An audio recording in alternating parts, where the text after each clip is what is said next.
इन चार परिस्थितियों में पुरुष को स्त्रियों से मोह नहीं करना चाहिए। जय श्री कृष्णा मित्रों, स्वागत है आप सभी का वेदांतिक दृष्टांत यूट्यूब चैनल पर। मित्रों, आज मैं आपको बड़ा ही रोचक किस्सा लेकर आया हूँ। आपसे निवेदन है कि वीडियो में बने रहें वीडियो की समाप्ति तक। उज्जैन नगर में राजा विक्रमादित्य का शासन था। विक्रमादित्य राजा बड़ा ही धर्मात्मा और सत्यवादी था। उसके राज्य में न कोई गरीब था न कोई भूखा प्यासा था। राजा के यहाँ एक ब्राह्मण था जिसे राजा बिना काम करवाए ही उसे अपने नौकराना वेतन देते थे। जब ब्राह्मण बूढ़ा हो गया तो एक दिन उसने अपनी पत्नी से कहा, हे प्रिय, हमको राजा का धन खाते खाते जीवन बीत गया।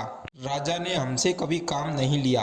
राजा साहब वेतन तो हमें एक नौकर के बराबर देते हैं, परंतु कोई काम हमसे नहीं करवाते। हम चाहते हैं कि हम राजा के ऋण से उऋण हो जाएं, और उऋण हम तभी हो पाएंगे जब राजा कोई हमसे काम करवाएगा। यही सब सोचकर वो ब्राह्मण राजा के पास चला गया और बोला, महाराज, तुम्हारी नौकरी खाते खाते हमें बहुत वर्ष बीत गए, परंतु आज तक आपने हमसे नौकरी का काम नहीं लिया। हम धर्मराज को क्या मुंह दिखाएंगे? इसलिए मेरी ये इच्छा है, क्या हमसे आप कोई काम करवाए जिससे हमें अपने आप पर कोई ऋण चढ़ा हुआ महसूस ना हो। मित्रों, ब्राह्मण की बात सुनकर राजा कहने लगा, देखो महाराज, वैसे तो हमारी यह प्रतिज्ञा है कि हम किसी ब्राह्मण से कोई काम नहीं करवाते, लेकिन आप आज ज्यादा कह रहे हो, तो हम तुम्हें एक काम बता रहे हैं, आप उसे कर लाना। आप हमारे काम के रूप में गंगा स्नान कराओ और छोटी सी शीशी में हमारे लिए गंगा जल लेकर आना। यही आपकी नौकरी होगी। प्रिय बंधुओं, राजा की बात सुनकर ब्राह्मण बड़ा ही खुश हुआ। वो तुरंत अपने घर आया और अपनी पत्नी से बोला, हे भाग्यवान, आज मैं राजा के कहने से गंगा स्नान करने जा रहा हूँ। ब्राह्मणी बोली, हे स्वामी, यदि तुम गंगा स्नान को जाओगे तो मैं तुम्हारे जाने के बाद अन्य जल कैसे ग्रहण करूंगी? आप तो जानते ही हैं कि मैं आपके दर्शन किए बिना अन्न ग्रहण नहीं करती हूँ। तब ब्राह्मण कहता है, देखो, मैं अपनी एक तस्वीर दीवार पर बना देता हूँ, तुम इस तस्वीर के दर्शन करके भोजन कर लेना। 2-4 दिन की तो बात है, फिर तो मैं लौट आऊंगा। इतना कहकर ब्राह्मण देव गंगा स्नान को चल दिया। जाते जाते वो राजा से कह गया कि मेरी ब्राह्मणी घर पर अकेली है, तुम उसकी खबर लेते रहना। मित्रों, राजा ने कहा, आप किसी बात की चिंता ना करें, मैं तुम्हारी ब्राह्मणी की खैर खबर लेता रहूंगा। मित्रों, इतना कहकर ब्राह्मण तो गंगा स्नान को चला गया। इस दौरान राजा ब्राह्मण के घर की देखभाल करने के लिए एक चक्कर रोज उसके घर पर लगा आते थे। धीरे धीरे कई दिन बीत गए, पर पंडित जी गंगा स्नान करके अभी तक नहीं लौटे। एक दिन ब्राह्मण के पड़ोस में आग लग गई। लोगों ने उसे बहुत बुझाने की कोशिश की, परंतु आग नहीं बुझ पाई। पंडित जी के घर में पहुंच गई। उस समय ब्राह्मणी घर के अंदर दीवार पर बनी पंडित जी की तस्वीर के दर्शन कर रही थी। आग जब घर में फैल गई तो ब्राह्मणी अपने पति की तस्वीर को छाती देकर खड़ी हो गई, कहीं मेरे पति की तस्वीर आग में ना जल जाए। मित्रों, हुआ ये कि उस तस्वीर के साथ साथ ब्राह्मणी भी जलकर मर गई। राजा को जब खबर मिली तो राजा भागता हुआ आया और ब्राह्मणी को मरा देखकर उसे बड़ा दुख हुआ। सोचने लगा, गजब हो गया, अब वो ब्राह्मण मुझसे पूछेगा तो मैं क्या जवाब दूंगा।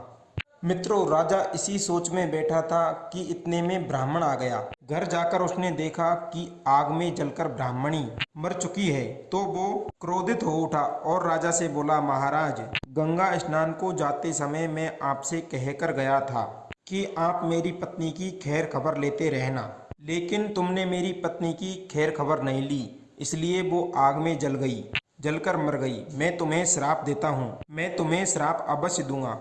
मित्रों, ब्राह्मण देव को कुपित देखकर राजा हाथ जोड़कर बोला, भगवान, इसमें मेरा कोई दोष नहीं है। मैंने आपकी पत्नी की खबर ली, लेकिन तुम्हारी ब्राह्मणी दीवार पर बनी हुई तस्वीर को बचाने के लिए घर से बाहर ही नहीं निकली, इसलिए वो जल गई। अब जो होना था वो हो गया। आप अपने क्रोध को शांत कीजिए, मैं तुम्हारी पत्नी को जीवित करने का प्रबंध करता हूँ, चाहे कुछ भी हो जाए, हमें 1 माह का समय दो। मित्रों, इतना कहकर राजा ने ब्राह्मणी की लाश को तेल में रखवा दिया और कहा कि आप 1 महीने का इंतजार करें, मित्रों, राजा वीर विक्रमादित्य अपना राज्यकार मंत्री को सौंपकर अमृत की तलाश में चल दिया। कई दिनों के बाद चलते चलते राजा एक गांव में पहुंचा। वहां एक घर के दरवाजे पर चौतरा बना हुआ था। विश्राम करने के लिए राजा उस चबूतरे पर बैठ गया। उस घर में एक डोकरी और उसकी बहू, दो प्राणी रहते थे। डोकरी का बेटा काम के लिए बहुत दिनों से बाहर चला गया था, लेकिन जब से गया तब से वह लौटकर वापस घर नहीं आया। बुढ़िया का बेटा देखने में एकदम राजा वीर विक्रमादित्य की तरह लगता था। राजा को अपने द्वार पर बैठा देखकर वो स्त्री उन्हें अपना पति समझ बैठी। उसने अपनी सास से कहा, माँ जी, द्वार पर बैठा व्यक्ति ऐसे लगता है जैसे उसका पति हो। यह सुनकर बुढ़िया भी दौड़कर द्वार पर आई और राजा को ही अपना बेटा समझकर उससे लिपटकर रोने लगी। कहने लगी, बेटा तू इतने दिन कहाँ रहा? तेरी याद करते करते मैं तो बूढ़ी हो गई और बहू भी दिन रात तेरे बारे में सोचकर व्याकुल रहती थी, परंतु तूने आज तक हमारी खबर नहीं ली। उन सास और बहू की बातों को सुनकर राजा चक्कर में पड़ गया कि ये कैसी बला सिर पर आ पड़ी है। मैं तो अमृत की तलाश में निकला था, पर यहाँ किस तरह की आपत्ति में आ पड़ा। राजा ने उन्हें समझाया कि देखो, मैं तुम्हारा बेटा नहीं हूँ, तुम्हें भ्रम हो गया है, तुम्हारा बेटा कोई और है। तुम अपने बेटे का पूरा हाल मुझे बताओ, मैं तुम्हारे बेटे को ढूंढ कर लाऊंगा। बुढ़िया कहने लगी, बेटा, मेरा बेटा 12 वर्ष की उम्र में अपना ब्याह करके चला गया। आज 20 वर्ष हो गए। उसकी बहू उसकी फिक्र में सूख कर पीली पड़ गई और वो अभी तक लौटकर नहीं आया। राजा कहने लगा कि तुम्हारा बेटा किस देश में रहता है? आपको कुछ अता पता मालूम है? जवाब दिया, महाराज, दक्षिण देश में एक वीरसेन नाम का राजा सुना है, जो 1.25 मन सोना गरीबों को दान करता है। उसी राजा के पास मेरा बेटा नौकरी करता है। दुर्जन उसका नाम है। प्रिय बंधुओं, राजा विक्रमादित्य बुढ़िया और उसकी बहू को दिलासा देकर वहां से निकल गया कि अति शीघ्र ही तुम्हारा बेटा तुम्हारे पास आ जाएगा, तुम चिंता मत करो। थोड़ा आगे जाकर राजा विक्रमादित्य ने अपने गुप्त वीरों को याद किया और उनकी सहायता से वो अति शीघ्र राजा वीरसेन के पास पहुंच गया। के राज्य में पहुंच गया। राजा के द्वारपालों से कहा कि वो दुर्जन नाम के एक व्यक्ति को बुला दें, जो राजा का सेवक है। मैं उनके गांव से आया हूँ, मेरा नाम विक्रम है। मित्रों, द्वारपालों ने जब यह खबर दुर्जन को दी तो दुर्जन फौरन भागता हुआ द्वार पर आया और विक्रम को अपने कक्ष में बुलाकर ले गया और उसकी खूब खातिरदारी की। विक्रम ने बताया कि हे भाई दुर्जन, जब से तुम घर से निकलकर आए हो तब से तुमने अपनी सूरत तक नहीं दिखाई है। तुम्हारी माँ और तुम्हारी पत्नी का रो रो कर बुरा हाल है। आप उन्हें तुम जैसे भी हो जाकर अपनी सूरत दिखाइए। मित्रों, जब दुर्जन कहता है, मित्र क्या बताऊं, राजा साहब मुझे यहाँ से जाने नहीं देते, ना तो वो मुझे छुट्टी देते हैं और ना ही इस्तीफा देते हैं। मैं क्या करूं? विक्रम कहने लगे, कोई बात नहीं, तुम राजा से कहना कि मैं घर जा रहा हूं। मेरे बदले मेरे स्थान पर मेरा भाई काम करेगा। मित्रों, दुर्जन ने वैसा ही किया। राजा को जाकर सारी बात बताई कि गांव से मेरा भाई आया है, मेरी पत्नी और मेरी माँ की तबीयत खराब है, मेरे स्थान पर मेरा भाई तुम्हारे यहाँ काम करेगा। 1 माह के बाद मैं वापस आ जाऊंगा। राजा ने उसकी मांग स्वीकार कर ली और उसे घर जाने की आज्ञा दे दी। दुर्जन की जगह विक्रम काम करने लगा। वो रोजाना राजा के पलंग का पहरा देता था। मित्रों, दुनिया में अच्छे लोगों की भी कमी नहीं है, जो दूसरों का दुख दूर करने के लिए अपनी जान की बाजी लगा देते हैं। राजा विक्रमादित्य स्वयं एक राजा होकर भी दूसरे के स्थान पर नौकरी कर रहा है। अब राजा वीरसेन के हाल बताता हूँ। राजा वीरसेन हर रोज आधी रात के बाद नगर से बाहर एक देवी के मंदिर में जाता था। वहां खोलते हुए तेल का एक कड़ा रखा हुआ था। देवी राजा वीरसेन को पकड़कर उस कढ़ाई में डाल देती थी। वीरसेन जब उसमें भुन जाता था तो वो उसको निकालकर खा जाती थी और उसके बाद उसकी हड्डियों को इकट्ठा करके उन पर अमृत छिड़ककर उसको जीवित कर देती थी और उसके बाद 1.25 मन सोना देकर उसे वापस कर देती थी। मित्रों, राजा अगले दिन वही 1.25 मन सोना गरीबों को दान में दे देता था। एक दिन विक्रम ने सोचा कि राजा इतना सोना कहाँ से लाता है, इसका पता लगाना चाहिए। अब तो आधी रात के वक्त राजा वीरसेन देवी के मंदिर पर गया तो पीछे पीछे विक्रम भी चला गया और छिपकर सब घटनाक्रम को देखता रहा। सोचने लगा, बाहरे बा, इतना कष्ट उठाकर राजा सोना प्राप्त करता है और उसे दान भी कर देता है, क्यों ना इस राजा का कष्ट हमेशा हमेशा के लिए दूर कर देना चाहिए। यही सोचकर विक्रम ने एक दिन एक व्यक्ति से कुछ मेवाएं, इत्र, सुगंधित वस्तुएं मंगवाई और तरह तरह के स्वादिष्ट मसाले भी मंगवा लिए। फिर उसने उन मसालों और मेवाओं से अपने बदन को चीरकर उनमें भर लिया। जब आधी रात का समय हुआ तो राजा ने अपने गुप्त वीरों को बुलाकर राजा वीरसेन को मूर्छित करवा दिया और उनकी जगह देवी के मंदिर में स्वयं चला गया। रोज की तरह देवी ने उसी तरह पकड़कर उसे भी तेल की कढ़ाई में पटक दिया। जब राजा भुन गया तो देवी ने उसे निकालकर उसे खाना शुरू किया। आज तो उसे हर दिन से स्वादिष्ट मांस लग रहा था। उसे पूरा खाने के बाद देवी ने उसकी हड्डियां इकट्ठी की और उन पर अमृत छिड़ककर उसे जीवित कर दिया। उसके बाद देवी ने राजा से कहा, अरे राजा, आज तो तुमने मुझे बहुत प्रसन्न कर लिया है।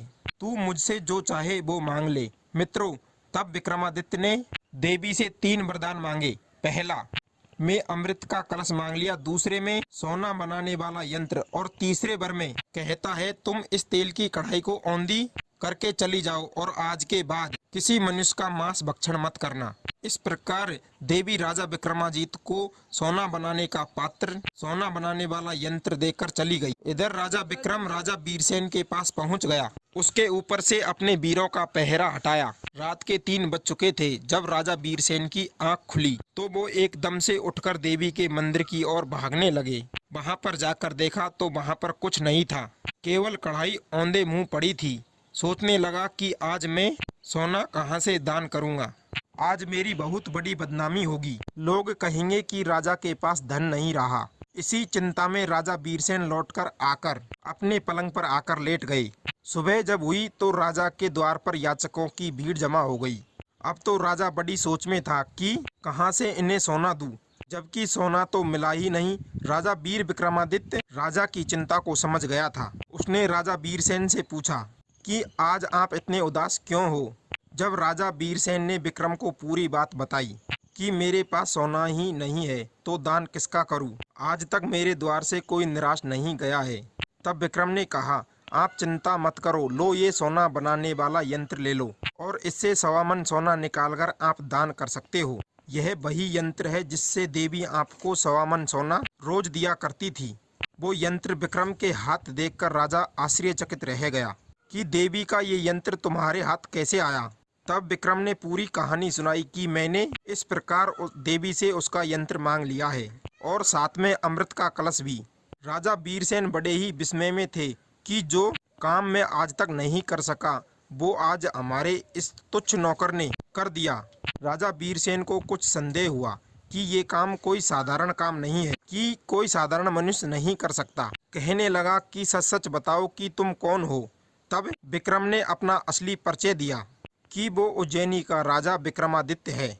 एक ब्राह्मणी को जीवित करने के लिए अमृत की खोज में आया हूँ। आपका नौकर बनकर दोनों काम हो गए।